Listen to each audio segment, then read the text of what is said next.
Right. So, what is your name and where are you located? My name's Madison Rifkin, and I am located in New York City. And what is your current position? I am the founder and CEO of Mount. Okay. As concise as you can, tell me about your startup Mount. Absolutely, yes. So I'm the founder and CEO of Mount, and Mount is a platform that allows you to rent anything at any time to anyone. And so I know that's a really broad statement. So where we've decided to root ourselves is in the travel and specifically the Airbnb industry. And what we do is we connect Airbnb hosts to travelers through unique experiences. So essentially, we're a marketplace facilitating interactions, transactions between travelers, experience providers, and hosts. Amazing. And as of July of 2023, how many customers and or users does Mount have? As of July, and remember this that we just launched in April, we have over 40,000 experiences available on the Mount platform. And then a community of over 200,000 travelers, all kind of in the ecosystem and available to, we say rent, but really go on these experiences. And then we are working with Airbnb properties all around the US to tap into this community and marketplace we've built. Amazing. And where can people find Mount? We are our biggest presence is actually on TikTok. You can follow my journey and the company's journey there. And if you want to book experiences that isn't live just yet, you'd actually have to be staying at an Airbnb property we work with. But in the next month or so, that should be available for anyone to come and find these experiences to book. Okay, that sounds amazing. So I think that's a good high level overview. Maybe now if we can get a little deeper into it, how did you come up with this idea? Where did Mount originate from? The Mount origin story is one that has taken many twists and turns. I started Mount as a 12-year-old. So I want to say Mm-hmm. like fifth grade. Um, and my school had an invention competition and I decided to enter it. And Mount actually used to be called Mount Locks and it was a bike lock company. And so Hmm. in that 12th, when I was 12 in fifth grade, I built a bike lock that was built into the bike, retracting cable. It was pretty cool. And ended up winning that competition. They gave me money to pursue a patent. And so I had that under my belt and wanted to kind of become a CEO and change the world. And so Okay, kind of thought very that cool. was how I was going to do it. And then, so how do you go from that, starting it at a young age, to where it is now, where it's now a tech platform and an app? How does it grow to be what it is today? Yeah, it was an interesting road because as a 12-year-old, I had a ton of creativity, but not a lot of business experience, probably none. uh, Hmm. and so that's really what I needed. So I spent, after I won and got the patent, I ended up, going through high school and stuff and wanted to be a kid before I became a CEO. And so I did. But right when I got to college, I went to Northeastern and I studied entrepreneurship. I started Mount Locks and I started using all of the resources Northeastern has to make that possible, taking classes that would help me learn. And we went from bike locks. We ended up becoming a scooter lock company. So Bird and Lime, those scooters that you can just kind of find anywhere. Hmm. When they were baby companies, I had flown to California with the lock in hand and was like, hey guys, I know you're launching scooters everywhere. I think you might need a lock. Like, let's see how we can work together. Yeah. And rode that wave for about a year and a half up until COVID. Actually, we were helping consulting on locks and pushing that initiative forward with governments and all that stuff. Um, and then COVID hit, and our Hmm. business got turned upside down. And we had to rethink what we were doing. We were still bootstrapped at that point. I was probably a junior in college, uh, wasn't ready to give up. And so, where we went next was the other heavily disrupted industry during COVID, which was travel and Hmm. Airbnbs. And it was for the main reason that a lot of people riding scooters, I'd say back then it was about 80-90%, were tourists. They wanted to jump on the scooter to then have this unique experience around town. Hmm. And so I was like, okay, if it's truly tourists riding scooters, why can't we put them at places they are? Like they don't really need to live just in the city. And so that was the premise. And that's kind of what took us into the Airbnb industry. I ended up putting some scooters at Airbnb properties to see what would happen. And then just by listening to the customers, both Airbnb hosts and travelers, we learned that their real need and problem wasn't scooters at Airbnb properties. But from the host perspective, they did need new revenue streams. They wanted to offer hotel-like amenities, compete on that level, Hmm. but there was just nothing out there that enabled rentable scooters, rentable bikes, golf carts, kayaks, paddleboards, just you name it. The host couldn't do that. And so that's where Mount stepped in. We're like, we actually can do that. We can turn anything into a rentable amenity in this shared economy. Um, and then from the traveler perspective, they, because of COVID, because of just changing how you live, how you work, how you travel, it's all blending. We're trying to travel as light as possible. Hmm. The Yeah. day of 5 checked bags is no longer. And so we melded both worlds through this shared economy where the traveler wants to travel light. We encourage them to go with just a backpack and then rent everything they need in destination. And then we enable the host to provide these, we call them experiences, so that, both parties involved are having a great time. Yeah, that sounds great. So I'm curious, what's the top renting item on Mount? The biggest one right now is golf carts, actually. Hmm. Partly because I think that's a bit unique. You're not typically going to find a rental shop with golf carts. Hmm. Uh, and if it's at your property and everyone else is on a golf cart, I would want to be on one too. So How do you protect the owner of the golf cart, for example, from liability? If you have people just showing up using their golf cart, just doing whatever they want on it. yeah, so we took a few notes from different shared economy platforms or marketplaces, Airbnb being one of them, Get Your Boat being another. I don't know if you've heard of that one, but basically if you have Hmm. a boat, you can put it on and someone else can rent it. Um, Swimply being another, where you rent out your pool. Like, what we're doing isn't new. It's just you do have to have the right policies in place. So what we have done is we've put a damage waiver in place for anyone that rents anything. So Hmm. the host of the item is covered up to the cost of it if they can prove damage and go through our processes to do that. It's just like air cover. And then we also have an insurance policy because I think there's a lot of gray area when it comes to renting these type of items, especially when it comes to injury. Like someone could rent your bike, hurt themselves, and then what the hell happens when you get sued? Who's covered? So Hmm. we have built some custom insurance policies to help mitigate a lot of that risk when it comes to the injury of using these vehicles and stuff like that. Okay. No, I think that's good that you've covered that part of it because that's the first thing that popped into my head. What if this happens? And then I'm curious to maybe shift to kind of the revenue model. Is it similar to Airbnb where you're charging just a service fee that's covered by the host? And is that how you're making revenue, or is there other channels as well? So other channels, because what Mount has done is we've kind of aggregated this Airbnb market where there's 7 million hosts. No one really knows who they are unless you're staying at one of their properties. It's not like all 7 million people are connected. They're all different people. Hmm. Um, but Mount knows who they are. We've connected that entire ecosystem along with the travelers. So our business model is slightly different in that we started with a private marketplace, which is why you can't, as a normal person, find it unless you're staying at an Airbnb property. So, because of that, we Mm. actually charge a SaaS fee to the host, and they create what we call as a mini marketplace. So, they pull from all of the stuff we have offered into their mini offering. So, if you're an Airbnb guest, once you book, your host will let you know, hey, I'm using Mount, I have a mini marketplace. Here's all the extra gear and experiences I offer. Do you want to book any of them for your stay? So they pay us a SaaS fee for that. And then we do charge a service fee, varies upon the item and the price, but that goes to the host as well. So actually, the traveler is just paying one item line plus tax for their rental. Okay. Interesting. And then I believe I was looking at your website that you also host experiences as well. So if I'm understanding correctly, there's items like golf carts and scooters, but then there's also local experiences as well. Can you expand on maybe that channel? And I'm also interested in the split between the item rental versus the experience rental or fees.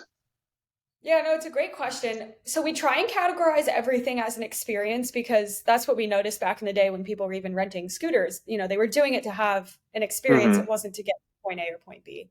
And so even if you list your golf cart for rent, we encourage you to tie that into an experience. So giving them places to drive the golf cart or things to do with it, that type of stuff. Same goes for like an electric bike, kayak, paddleboard.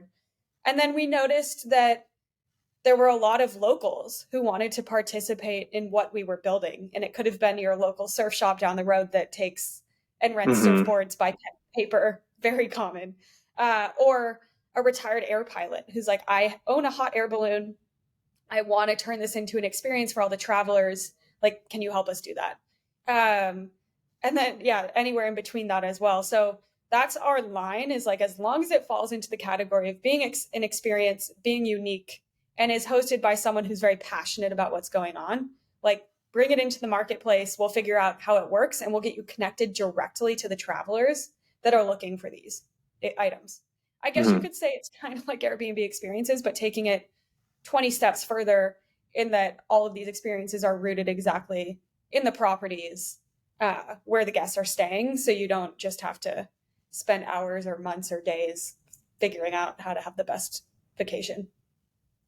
When you say it's rooted in the property, is that because it's only if you are staying at the property, that's how you get that specific list? It's not that the events are taking place at the property, but you use the property as the medium to gain access to the curated list of items and events. Is that it? Yeah, exactly. And we're using that Airbnb host as your really trusted local. Because we've noticed too, that's how people like to travel these days is they'll go not having anything planned, sit in Hmm. like the local bar, and then try and ask the locals for recommendations to find the best hidden gems.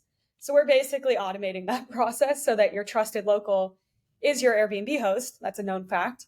And now they're able to provide all of their recommendations. Okay. And what would you say is your biggest threat or competition? And one thing that comes to mind for me is you mentioned Airbnb experiences. I guess the way, if I think about it, what prevents Airbnb from allowing hosts to just list surfboards or a golf cart or scooters right through their app? Yeah, it's a good question. Actually, it's one our early day investors would always ask us. Um, Hmm. and I think Airbnb has a ton of challenges now that they're a public company. One being they can't innovate as fast or as often as a privately held startup or even company. And so you saw it with Airbnb experiences. They shut that down. You'll actually notice if you go on their website, I believe, don't quote me on this, that you Hmm. can't list new experiences. So it's not growing. Hmm. And that's because it Huh. wasn't proving enough revenue for their public board and investors Hmm. for them to put resources behind it. And so for Airbnb, their only initiative right now is growing their flywheel. So how do we get more hosts on the platform that list more properties to keep that going? Because that's their core business. Um, so that's why I'm not worried about Airbnb in that sense. Like they're not going to get in the business of owning and managing assets like these scooters, like these golf carts and paddleboards and stuff like that. Uh, they probably would need to partner with a company like ours. Yeah, there you go. Um, Again, you said not to quote you on this, but if I'm understanding correctly, there's still Airbnb experiences listed on their app, but people have kind of been grandfathered in and you can't create new ones. Is that your understanding? That is my understanding, and it's hard to tell what's going on. The industry isn't really sure. Are they shutting it down? Are they revamping it? Are they going to bring it back? I know it is Brian's like baby, and he really wanted when he started Airbnb to encompass the whole travel experience. Yeah. But the experience world, just in general, is so new. It's like the not new in the sense of it's been around forever, but like technology wise, it's very Wild West still.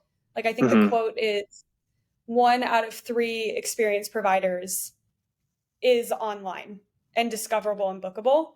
Like a majority of the market is still pen Mm-hmm. and paper. You have to call them on the phone. They probably don't have websites. You might just walk past their shop and that's how you find them. So I'd say ripe for innovation and discovery and just doing it the right way.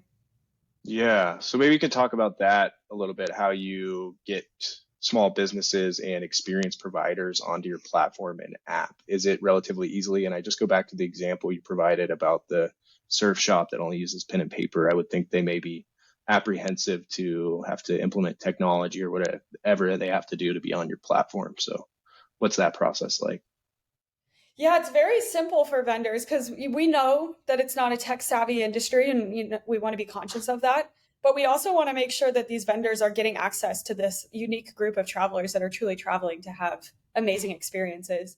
So what we've done is we have a software management tool for all of these vendors. They can sign up and get going pretty quickly, whether it's them uploading their inventory, making it bookable, inputting a tour, making that bookable. Like you're allowed, it's pretty, whatever you want to list essentially, experience wise is available.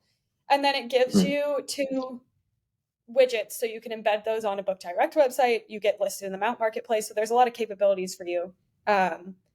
Just, yeah, makes you discoverable essentially. And they're unique to Mount at that point. So we call them unique Mount experiences. It's one of the reasons travelers really trust our recommendations, is because we are finding kind of the best stuff out there. And when you say unique to Mount, does that mean those experience providers can't list themselves through other apps or marketplaces? Does that mean they're exclusive to Mount, or what does that mean? Yeah, we require 1 to 2 experiences be unique to Mount.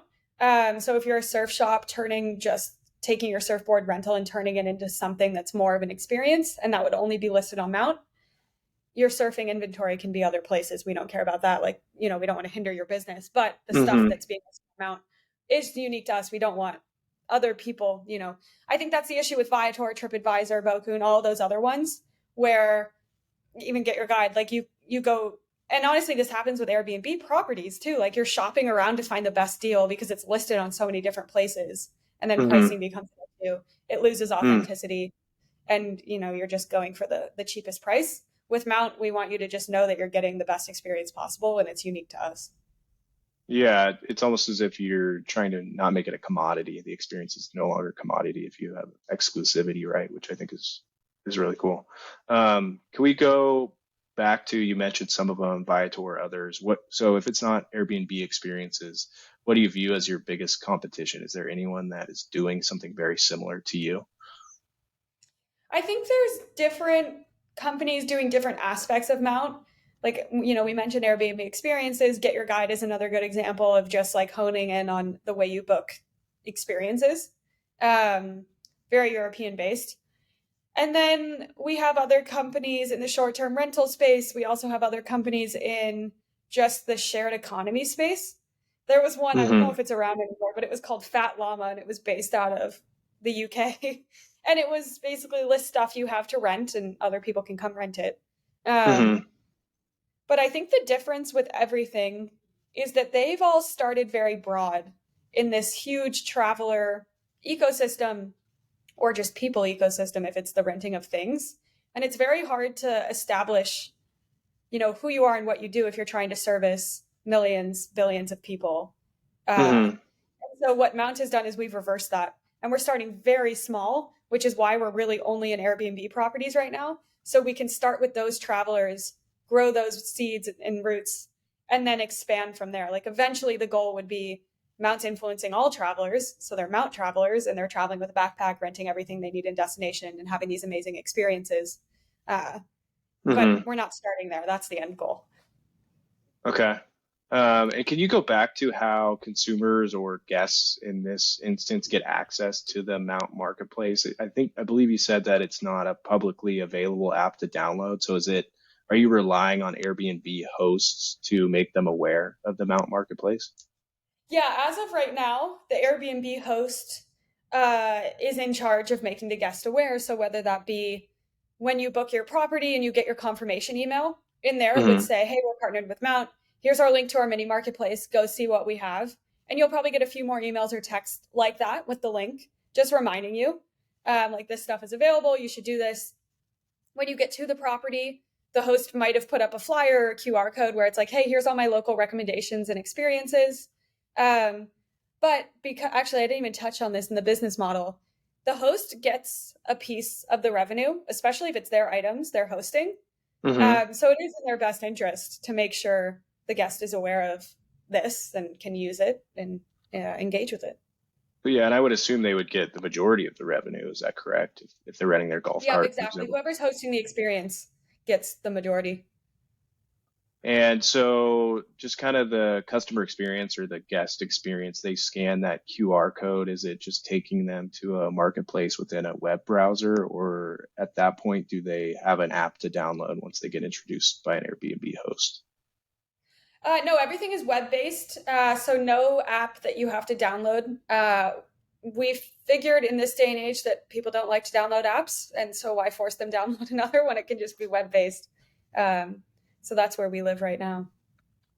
Do you find that guests will book other Airbnbs after discovering Mount and then request that the host use it or ask, like, hey, do you use Mount? Is that kind of how you're growing by word of mouth as well? Yeah, that's a really good observation, and that is one way we grow pretty well. Is when a host isn't using Mount, the guest will be like, "Have you heard of this? Because it was great in Hmm. my last property." Um, Hmm. and vice versa too. I mean, hosts will tell travelers about it. Or, well, I guess we already said that, but I guess with like experience providers and such as well. Like if you find a bike shop in town and they're not listing with Mount because they're still pen and paper, the host or Hmm. traveler will tell them, like, hey, you should list on Mount because it makes it easier for us to work with you. And then do you have a listing of Airbnb listings that work with Mount so that way they could direct where they're booking? Not yet, but you are very intuitive because that is where we are going. So the Okay. next iteration of Mount for travelers, this is our community, is basically the Mount Travel Club. So you'll be able to sign up and get access to more than just the experiences you'd find in Airbnb properties, but more Mount vetted experiences. You'd also get access to that list of all the unique accommodations Mount is working with, and then potentially be able to connect with other Mount travelers. So we really do want to drive that community home and make it a place where these nomadic travelers are really rooted and can have a great experience and stay at great properties. And I'm assuming that would be free of charge for Mount travelers. Okay.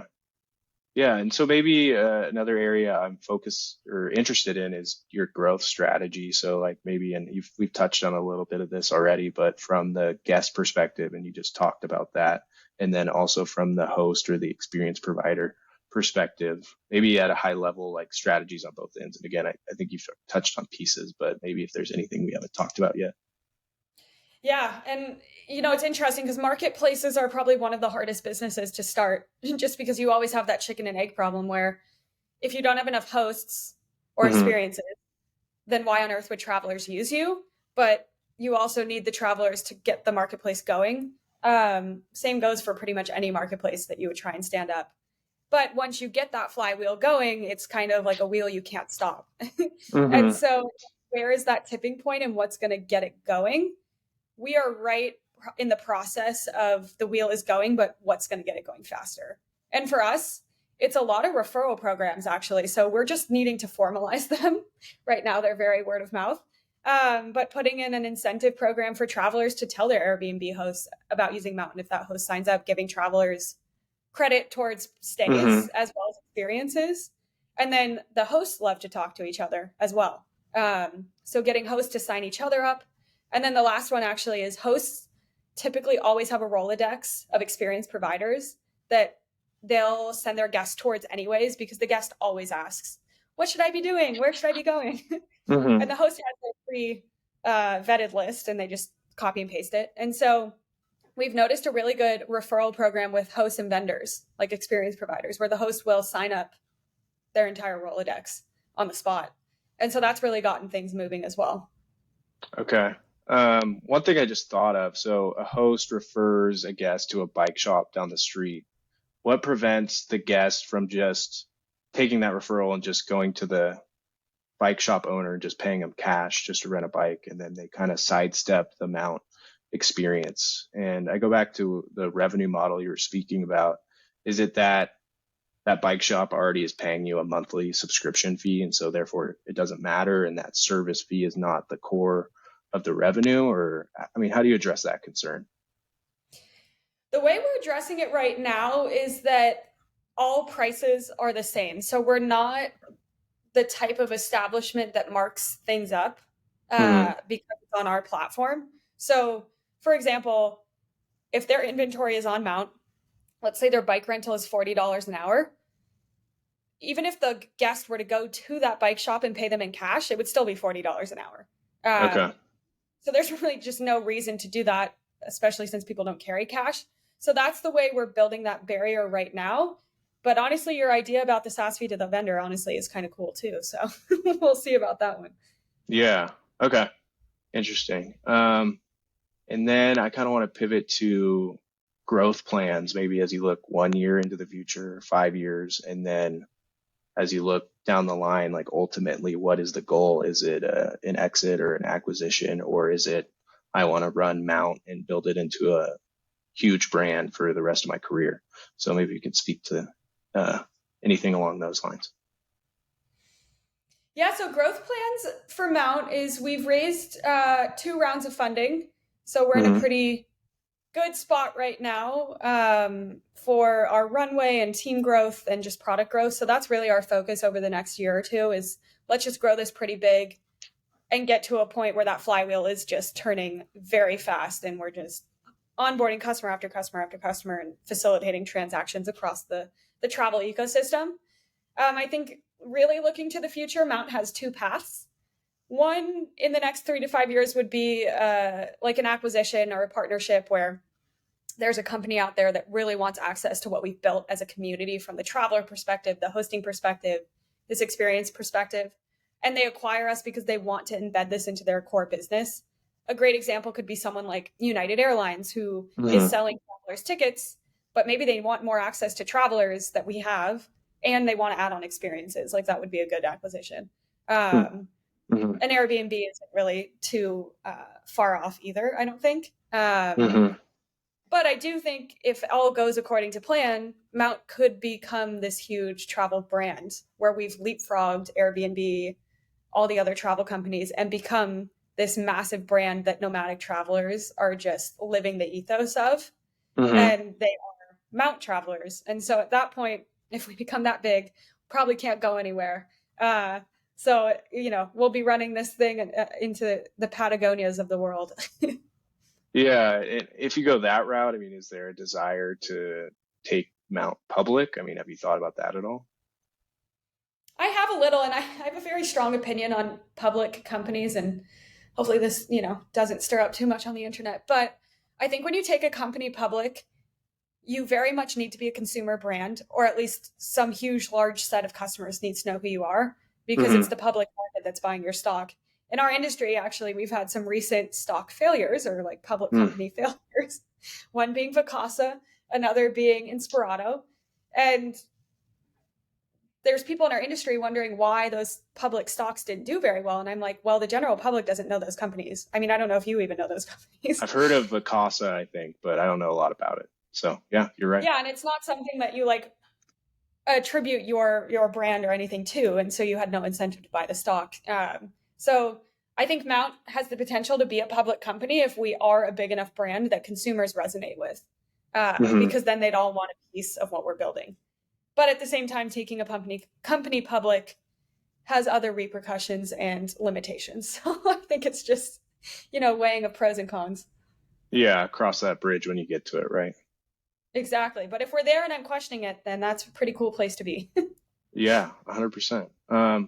Okay, I think I've kind of ran through all the questions on my end. Is there anything else you'd like to tell the world, the internet, my audience? I don't think so. Honestly, I would keep following our journey. Consider what you have extra around that you might want to start renting out to make extra money, because you'd be surprised to see what you have lying around. You're like, oh, I did just buy that really fancy outdoor speaker and I Hmm. don't use it. But there might be others around you that want to rent it. So uh, we got to Yeah, get the world thinking like that. 100%. Yeah, the sharing economy, I think it'll continue to grow. And then maybe we can just end if you can do one more reminder about how guests can find you, and how hosts can find you. Best way for everyone to find us is either on my LinkedIn, Mount's LinkedIn, which I think is Rent Mount, and then our TikTok. Those are the 3 most prevalent places. So I would check us out there. If you want to become a customer, go to our website because you can actually just sign up right there and list. Uh, and, would love to work with a bunch of you. All right. Well, yeah, thanks, Maddie. Also put the link to your website in the description so people can just click right there, find out all the information they want to about Mount. And I appreciate you taking the time to meet with me today, and I wish you all the best of luck in the future. Absolutely. Thanks, Connor. Yeah.